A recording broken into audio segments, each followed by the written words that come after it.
ఏం డాన్స్. నాకు ఇక్కడ అన్యాయం జరిగింది, నేను అందుకే చనిపోవాలనుకుంటాను. ఏ శాంతి, ఏమైంది? ప్రేమించి మోసం చేశాడా నాగి? అదైనా బాగున్నాక ప్రేమ తర్వాత పుసుక్కని పెళ్లి చేసుకుంటాడక్క. ప్రేమ తర్వాత పెళ్ళేనా? మధ్యలో ఒక ముద్దు ముచ్చట అవేమి లేవా? అందుకే చచ్చిపోవాలనుకుంటాను అక్క. పెళ్లి చేసుకున్నాను శాంతి, అందుకే దూకుతా అంటున్నాను. సార్ మీరేమో చెప్పండి సార్, పెళ్లి చేసుకుంటానని చెప్పారు కదా శాంతి. నువ్వు ప్రేమ తర్వాత పెళ్లి అంటున్నావు, మధ్యలో ఏమి చేయను అంటున్నావు, అందుకే దూకేస్తా అంటున్నాను. Sir police jail phone. Hello SI గారు, నా గర్ల్ ఫ్రెండ్ బిల్డింగ్ మీద ఎక్కి దూకేస్తాను సార్. సార్ మీరు అర్జెంట్ రండి sir, please sir. Hi, hello, నమస్తే, వెల్కమ్. మా టైం బొక్క కార్యక్రమంలో సంచలనమైన సంఘటన చూడబోతున్నారు. ప్రేమిస్తాననే ఆ యువతిని పెళ్లి చేసుకుంటానన్న యువకుడు నేను చేసుకుంటానంటే ఎక్కడ చేసుకుంటాడో అని చెప్పి ఆత్మహత్య యత్నం చేస్తుంది. మరి ఇప్పుడు తన పరిస్థితి దూకుతుందా దూకదా, ఏం జరుగుతుందో ఇప్పుడు చూద్దాం. మరి ఈ ఉత్కంఠమైన ప్రేమ కథ ఏ మలుపు తిరుగుతుందో ఇప్పుడు చూడబోతున్నాం. సార్ మీరే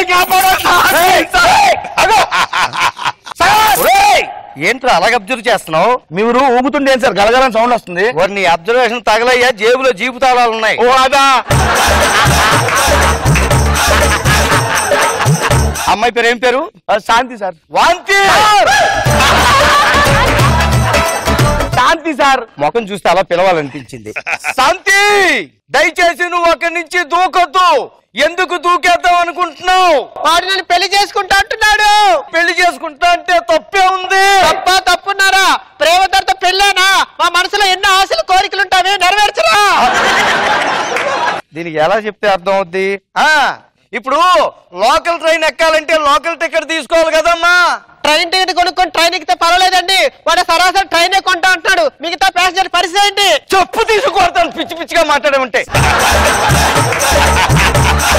ఏంట్రా, ఎక్కడ దొరికింది నీకు? మా ఇంటి ఎదురు ఉంటారు సార్, అది దూరంగా చూసి ప్రేమించుకున్నాం సార్. పెళ్లి చేసుకుంటారంటే చచ్చిపోతారంట సార్. శాంతి, వద్దమ్మా, ప్రేమించడం కరెక్టే, దూకొద్దు.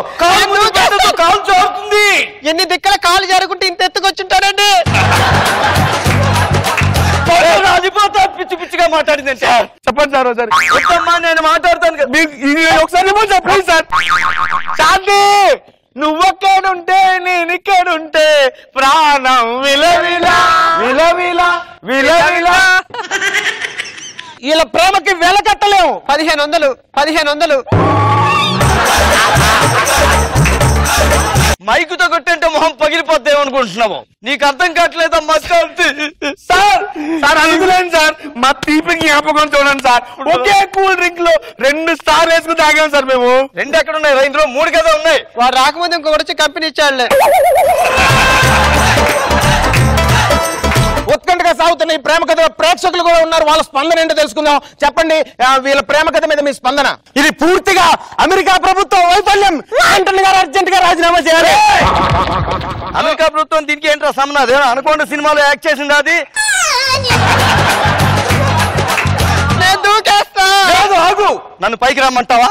చూసారా, 5 నిమిషాల పరిచయం మీరే పైకి వస్తారు అంటున్నారు. 5 ఏళ్ళ నుంచి ప్రేమిస్తున్నాడు, ఏ రోజు పైకి రాలేదు. దయచేసి నోరెత్తకు. నేను మనసు చంపుకునైనా సరే మీ ఇద్దరిని ఒకటి చేస్తాను. జాగ్రత్తగా కాపురం చేస్తారు కదా సార్. పెంచుకున్న పువ్వుని ఎవడైనా నలిపేయాలనుకుంటారా సార్? చూసారా, అందుకనే అదే పెళ్లి చేసుకో.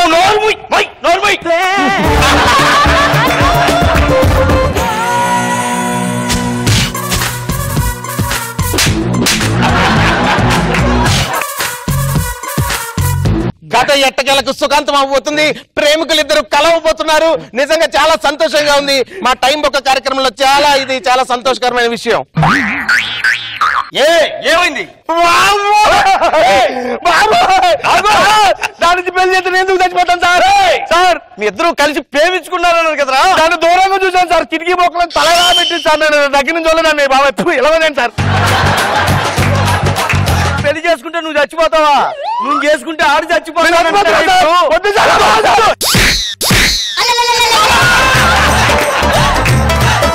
పండు లాంటి కుర్రాడిని పిందిలా తెంచి పారేసావు కదే. ఎందుకు ఆడి జీవితంతో ఆడుకున్నావు? మీకు పెళ్ళయిందా? ఇక్కడి నుంచి గెట్ అవుట్. డామ్ ఇట్, కథ అడ్డం తిరిగింది. సుఖాంతం అవుతున్న ఇది వీడి చావుతో దుఃఖాంతంగా ముగిసింది. చెప్పాంగా మా కార్యక్రమం ఏం జరుగుతుందని చూసిన ప్రేక్షకులకి టైం బొక్కైంది. లే బాగా యాక్ట్ చేసేవి కానీ ఎంత చెప్పును అది వెళ్ళిపోయింది సార్. వెళ్ళిపోయింది ఆ తాడిమట్ట. మా డైనోసార్ దగ్గర నుంచి చూసినట్టు ఉంది సార్. మరి నన్ను కాపాడినందుకు. వెళ్ళు. టైం బొక్క వాళ్ళకి కాదురా, డ్యూటీ మార్కుని వచ్చాం కదా, మనకి పెద్ద టైం బొక్క. నువ్వు నా పక్కన ఉన్నావు, ఇంకా బొక్క. పద.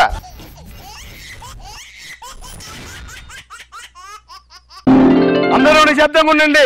మీరు ఎప్పుడా అని వెయిట్ చేస్తున్నారు. చలక్కాయ బాబా గారు రాబోతున్నారు. మీ సందేశాలతో రెడీగా ఉండండి. చలక్కాయ బాబా గారు వచ్చేస్తున్నారు. చలక్కాయ బాబా గారికి ఆకు చాటు పిండ తడిసే కోకమాటు పిల్ల తడిసే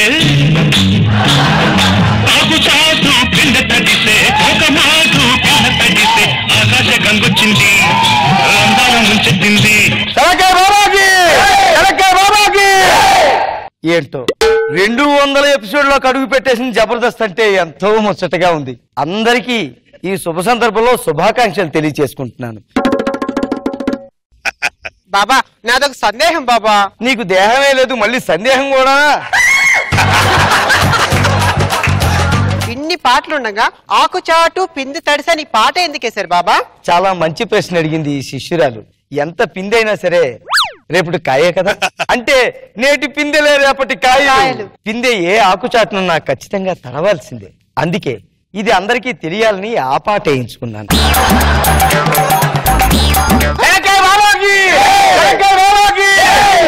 సరే, భక్తులు ఏమన్నా అడగదలుచుకుంటే అడగండి. ఒక 1000 ఇప్పించుకోవడం చాలా కష్టం. డబ్బులు కాదు నాయన నేను అడగమన్నది. సారీ. ఏమైనా ధర్మ సందేహాలు ఉంటే అడగమన్నాను. స్వామి, ధర్మ సందేహం అంటే నాకు ఒకటి గుర్తొచ్చింది స్వామి. ఇంత ముందు మీరు జామకాయ బాబాగా వచ్చారు కదా, మరి ఇప్పుడు శనక్కాయ బాబాగా రూపాంతరం చెందారు. దీని వెనకాల ఉన్న ఆంతర్యం సెలవిస్తారా స్వామి? సంవత్సరం క్రితం నేను జాంకాయ బాబాగా ఉన్నప్పుడు మా ఆశ్రమంలో ఒక శిష్యుడు ఉండేవాడు. పెద్ద అయ్యాక ఏమవుతారా అని అడిగితే నేను సినీ దర్శకుని అవుతాను అన్నాడు. గట్టిగా దీవించేశాను. అంతే. నేను బెడ్రూమ్ లో షార్ట్ లో ఉన్నప్పుడు చేసే పనులన్నీ కూడా నాకు తెలియకుండా వీడియో తీసి షార్ట్ ఫిల్మ్ అని నెట్ లో పెట్టేశాడు. పబ్లిక్ కి పోలీసులకి భయపడి అండర్ గ్రౌండ్ లోకి వెళ్ళిపోయా. ఇప్పుడు శనక్కాయలు ఎక్కడి నుంచి వస్తాయి? ఆ గ్రౌండ్ లోంచే వస్తాయి. కాబట్టి అండర్ గ్రౌండ్ లోంచి వచ్చాను కాబట్టి శనక్కాయలు స్ఫూర్తిగా శనక్కాయ బాబా అని పేరు పెట్టుకున్నాను. ఆ సినిమా తీసిన శిష్యుడు ఎవడో తెలుసా? ఎవరు స్వామి? ఈ సత్రకాయ గడే. స్వామి, ఆ వీడియో నాడు ఎంత పెద్ద పేరు వచ్చిందో తెలుసా? నాకు ఎంత చెడ్డ పేరు వచ్చిందో తెలుసా? స్వామి, ఇంకొక విషయం అడగండి. సంసారానికి సన్యాసానికి గల వ్యత్యాసం ఏంటి స్వామి? 4 గోడల మధ్యలో చేస్తే సంసారం అంటారు, 40 ఎకరాల మధ్యలో చేస్తే సన్యాసి అంటారు. బాబా ఇప్పుడన్నా సెలవిండి బాబా. మన జబర్దస్త్ 200 ఎపిసోడ్ అయిన శుభ సందర్భంలో మన టీమ్ లీడర్స్ ని ఎవరెవరు ఏ కాయతో పోలుస్తారో చెప్పండి బాబా. చాలా అద్భుతమైన ప్రశ్న. లోకం అంతా స్వామీజీ ఏం చెప్తారా అని ఎదురు చూస్తున్నారు. బాబా, అప్పారావు గారు ఏ కాయతో పోలుస్తారు బాబా? ఆయన ఒక తాటికాయతో పోల్చొచ్చు. అదేంటి బాబా? ఎందుకంటే చూడడానికి తాటికాయ ఇంత ఉంటుంది, అవును. అందులో ఉన్న ముంజికాయ ఇంతే ఉంటుంది.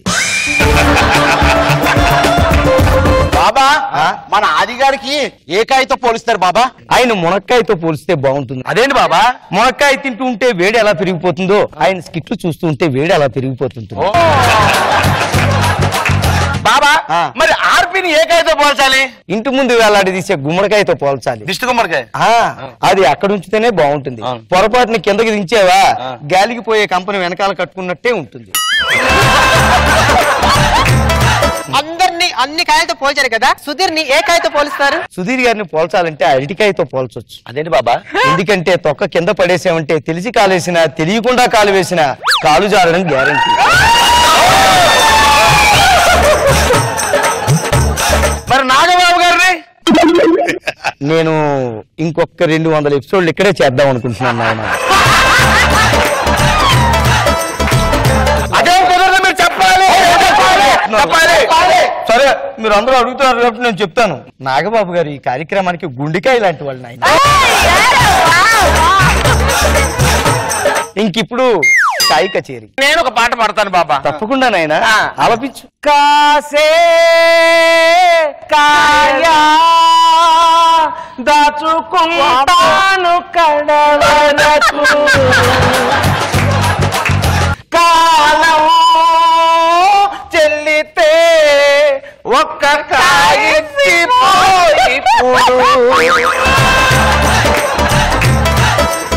భక్తి పారవశ్యంలో పాటలంటే ఎలా ఉండాలో తెలుసా? మీరు పాడండి స్వామి. దేవుడే ఇచ్చాడు కాయ ఒకటి, నిన్న పిందేరా రేపు పండేరా శిష్యుడా.